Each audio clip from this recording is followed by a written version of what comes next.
ಎಲ್ಲರಿಗೂ ನಮಸ್ಕಾರ. Welcome to my channel. ಇವತ್ತಿನ ವಿಡಿಯೋದಲ್ಲಿ ಯಾವುದೇ ಚಿಕನ್ ಗ್ರೇವಿ ಅಥವಾ ವೆಜ್ ಕುರ್ಮಾ ಆಗಿರ್ಬೋದು ಅಥವಾ ಮೊಸರು ಬಜ್ಜಿಗಾಗಿರ್ಬೋದು ಎಲ್ಲದಕ್ಕೂ ಸೂಪರ್ ಕಾಂಬಿನೇಷನ್ ಆಗಿರುವಂತಹ ಬಗಾರ ರೈಸ್ ಯಾವ ರೀತಿಯಾಗಿ ಮಾಡೋದು ಅಂತ ತಿಳಿಸ್ಕೊಡ್ತಾ ಇದ್ದೀನಿ.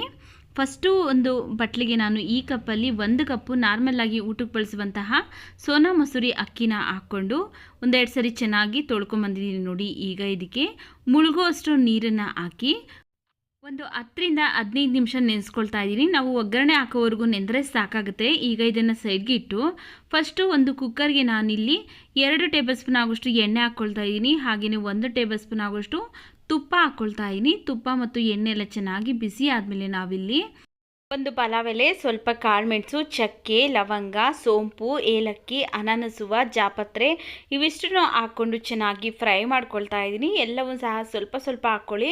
ಮೈಲ್ಡಾಗಿ ಮಸಾಲೆ ಇರಬೇಕು ಈ ರೈಸ್ಗೆ, ಅದರಿಂದ ಸ್ವಲ್ಪ ಸ್ವಲ್ಪ ಹಾಕ್ಕೊಂಡು ಒಂದು 20 ಸೆಕೆಂಡ್ಗಳ ಕಾಲ ಚೆನ್ನಾಗಿ ಫ್ರೈ ಮಾಡಿ. ಈಗ ಇದಕ್ಕೆ ನಾನು 2 ಈರುಳ್ಳಿನ ಉದ್ದುದ್ದಾಗಿ ಕಟ್ ಮಾಡಿ ಹಾಕ್ಕೊಳ್ತಾ ಇದ್ದೀನಿ. ಹಾಗೆಯೇ ಒಂದು 4 ಹಸಿಮೆಣಸಿನಕಾಯಿನೂ ಸಹ ಕಟ್ ಮಾಡಿ ಹಾಕ್ಕೊಂಡು ಫ್ರೈ ಮಾಡ್ಕೊಳ್ತಾ ಇದ್ದೀನಿ.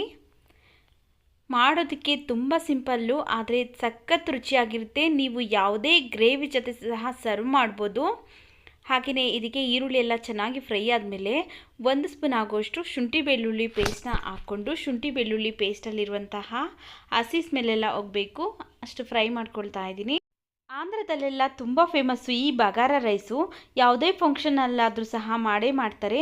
ವೆಜ್ ಇರಲಿ ಅಥವಾ ನಾನ್ ವೆಜ್ ಇರಲಿ ಎಲ್ಲದಕ್ಕೂ ಸಹ ಸರಿ ಹೊಂದುತ್ತೆ ಈ ಬಗಾರ ರೈಸು. ನೋಡಿ, ಶುಂಠಿ ಬೆಳ್ಳುಳ್ಳಿ ಪೇಸ್ಟಲ್ಲಿರುವಂಥ ಹಸಿ ಸ್ಮೆಲ್ಲೆಲ್ಲ ಹೋದ್ಮೇಲೆ ಈಗ ಇದಕ್ಕೆ ನಾನು 1 ಟೊಮೆಟೊ ಹಣ್ಣನ್ನು ಕಟ್ ಮಾಡಿ ಹಾಕ್ಕೊಂಡು ಉದ್ದುದ್ದಾಗಿ ಕಟ್ ಮಾಡಿ ಹಾಕ್ಕೊಂಡು ಒಂದು ಅರ್ಧ ಭಾಗದಷ್ಟು ಫ್ರೈ ಮಾಡ್ಕೊಳ್ತಾ ಇದ್ದೀನಿ.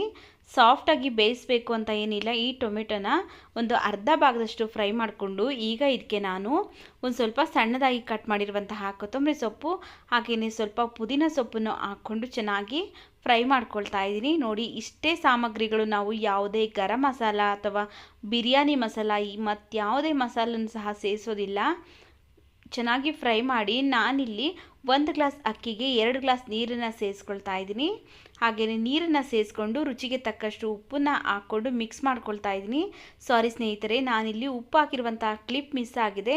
ನೀವು ನೀರನ್ನು ಹಾಕ್ಕೊಂಡು ಎಷ್ಟು ಬೇಕೋ ಅಷ್ಟು ರುಚಿಗೆ ತಕ್ಕಷ್ಟು ಉಪ್ಪನ್ನು ಹಾಕ್ಕೊಂಡು ಚೆನ್ನಾಗಿ ಕುದಿಸ್ಕೊಳ್ಬೇಕು. ನೋಡಿ, ಈ ನೀರೆಲ್ಲ ಈ ರೀತಿಯಾಗಿ ಚೆನ್ನಾಗಿ ಕುದಿಯೋ ಟೈಮಲ್ಲಿ ನಾವು ಫಸ್ಟೇ ತೊಳೆದು ಎತ್ತಿಟ್ಕೊಂಡಿದ್ರಲ್ಲ ಅಕ್ಕಿನ ಹಾಕಿ ಈಗ ಮತ್ತೆ ಒಂದು ಸರಿ ಮಿಕ್ಸ್ ಮಾಡಿ. ಅಕ್ಕಿ ಹಾಕಿದ ತಕ್ಷಣ ನಾವು ಕುಕ್ಕರ್ ಲಿಡ್ನ ಕ್ಲೋಸ್ ಮಾಡಬಾರ್ದು. ಮತ್ತೆ ಒಂದು ಸರಿ ಚೆನ್ನಾಗಿ ಕುದಿಸ್ಕೊಳ್ಬೇಕು. ಮತ್ತೆ ಒಂದು ಸರಿ ಚೆನ್ನಾಗಿ ಕುದಿಸಿದ ನಂತರ ಈಗ ಮತ್ತೆ ಒಂದು ಸರಿ ನಾನು ಮಿಕ್ಸ್ ಮಾಡಿಕೊಂಡು ಈಗ ಕುಕ್ಕರ್ ಲಿಡ್ನ ಕ್ಲೋಸ್ ಮಾಡಿ 2 ವಿಷಿಲ್ ಕೂಗಿಸ್ಕೊಳ್ಬೇಕಾಗತ್ತೆ. ಈ ರೀತಿಯಾಗಿ ಕುದಿಯೋ ಟೈಮಲ್ಲಿ ಕುಕ್ಕರ್ ಲಿಡ್ನ ಕ್ಲೋಸ್ ಮಾಡಿ ಬೇಯಿಸೋದ್ರಿಂದ ಎಲ್ಲ ಕಡೆಗೂ ಮಸಾಲ ಅನ್ನೋದು ಕರೆಕ್ಟಾಗಿ ಹದವಾಗಿ ಬೇರಿಯುತ್ತೆ. ನೋಡಿ, ಇಲ್ಲಿ 2 ವಿಷಿಲ್ ಆದಮೇಲೆ ಕುಕ್ಕರ್ ಕ್ಯಾಪ್ ಓಪನ್ ಮಾಡಿ ತೋರಿಸ್ತಾ ಇದ್ದೀನಿ. ನೋಡಿ, ಪರ್ಫೆಕ್ಟಾಗಿ ಉದುರುದ್ರಾಗಿ ರೆಡಿಯಾಗಿದೆ. ಎಲ್ಲೂ ಸಹ ಸೊಪ್ಪು ಮಸಾಲೆ ಅನ್ನೋದು ಮೇಲೆ ಒಂದು ಕೂತಿಲ್ಲ, ಮೈಲ್ಡಾಗಿ ಇದೆ. ಎಲ್ಲ ಥರದ್ದು ಮಸಾಲೆನೂ ಸಹ ಪರ್ಫೆಕ್ಟಾಗಿ ಇದೆ. ಹಾಗೆಯೇ ತಳಭಾಗಕ್ಕೂ ಸಹ ಒಂದು ಸ್ವಲ್ಪನೂ ಅನ್ನ ಅನ್ನೋದು ತಳ ಹತ್ತಿಲ್ಲ. ಉದುರುದ್ರಾಗಿ ಬಗಾರ ರೈಸ್ ರೆಡಿಯಾಗಿದೆ. ನೀವು ವೆಜ್ ಕುರ್ಮಾ ಅಥವಾ ಚಿಕನ್ ಗ್ರೇವಿ ಯಾವುದಕ್ಕೆ ಆದರೂ ಸಹ ಸರ್ವ್ ಮಾಡ್ಬೋದು. ನಿಜವಾಗ್ಲೂ ಈ ಬಗಾರ ರೈಸ್ನ ಮಾಡಿ ನೀವು ಮನೆಗೆ ಗೆಸ್ಟ್ ಬಂದಾಗ ಸರ್ವ್ ಮಾಡಿದ್ದೆ. ಆದರೆ ಇದು ಬಗಾರ ಅಲ್ಲ, ಬಂಗಾರದಂಥ ರೈಸು ಅಂತ ಹೇಳ್ತಾರೆ. ಅಷ್ಟೊಂದು ರುಚಿಯಾಗಿರುತ್ತೆ. ನೀವು ಏನು ಯಾವುದೇ ಗ್ರೇವಿ ಇಲ್ಲದಿರೂ ಸಹ ಹಾಗೇ ತಿನ್ಬೋದು. ತುಂಬ ರುಚಿಯಾಗಿರುತ್ತೆ. ವಿಡಿಯೋ ಇಷ್ಟ ಆಗಿದ್ರೆ ವಿಡಿಯೋಗೊಂದು ಲೈಕ್ ಮಾಡಿ, ವಿಡಿಯೋವನ್ನು ಶೇರ್ ಮಾಡಿ, ನಮ್ಮ ಚಾನಲ್ಗೆ ಸಬ್ಸ್ಕ್ರೈಬ್ ಮಾಡಿ, ಸಪೋರ್ಟ್ ಮಾಡಿ ಸ್ನೇಹಿತರೆ.